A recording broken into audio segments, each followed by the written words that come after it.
As a former GM, as one of the best to ever do it, can you give us like a perspective on the inside of what's happening between Lamar and the Ravens and what that process is like inside?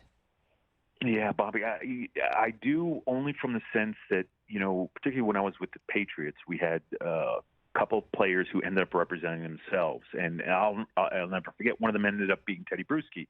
He had Brad Blank for most of his career as his agent, and near the end, he represented himself. And I'm talking about this situation, but it's very similar to Lamar. When there's no intermediary, you have to be very intentional and careful about your word selection. And it's interesting because sometimes in negotiations, everyone's trying to get to the same place, right? They have different things that they need covered from their perspective. The player wants to maximize the deal, maximize security, not only of money, but of their job security. They don't want just the money. And then the team, wants to build a team and wants to make it work.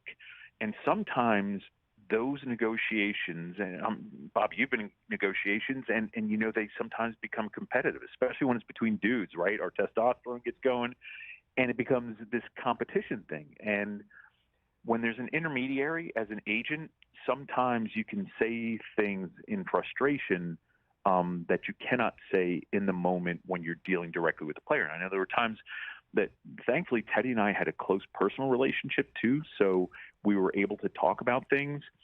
But it is a very different dynamic because you have to get to a place that's going to be good for the team without ever unintentionally insulting the player. And I know Eric DeCosta is going through that right now. It's funny. I was in their training camp last year, and I met with both, Lamar privately, and I met with Eric privately, and I really thought something was going to get done. I really did, and I've not asked Eric because, being a former GM, you don't like to poke into other people's business too much, but it is an incredibly, at times, awkward dynamic, Bobby. With this dynamic, and at times I have not had an agent, and I would represent myself, and then I realized that the 10% that I would be paying to my agent, and every percentage is different, but the 10% that I would be paying to my agent was worth it because they were going to make me 13% more than what I would have made, right? So there's a net gain of 3% here. In my world, the best thing I did was find an agent, then fire that one and get another one. But when it comes to Lamar, and you're not biased in this situation at all, like, would you say, Lamar, it really would be in your best interest to have somebody help you in this process? Or is Lamar just such a different dude that, like, you get it and you understand what he's going for?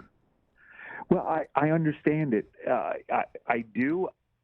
I don't know what to recommend for him because it's funny. You mentioned your personal situation. I was in a different but similar situation. When I was a GM, I think I was the only GM in the league or head coach that didn't have an agent for all those years. Then when I got into the media business, I got an agent because of what I didn't know and for some of the same reasons that you're talking about. In the case of Lamar,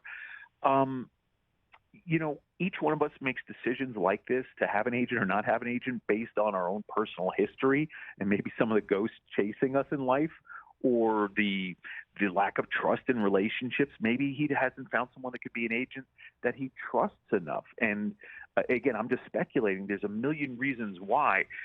And unless you're the individual person, I think as I've gotten older, Bobby, I've learned to, make suggestions, but tap the brakes a little bit on advice when you don't know what a person's past and history has been, because, we all have different, I don't want to say ghost chasing us, but there's a reason he's not doing it, and only he knows the reason he doesn't want an agent. I hope that makes sense. Yeah, it does. I mean, we're all different. We all have a drum. We're marching.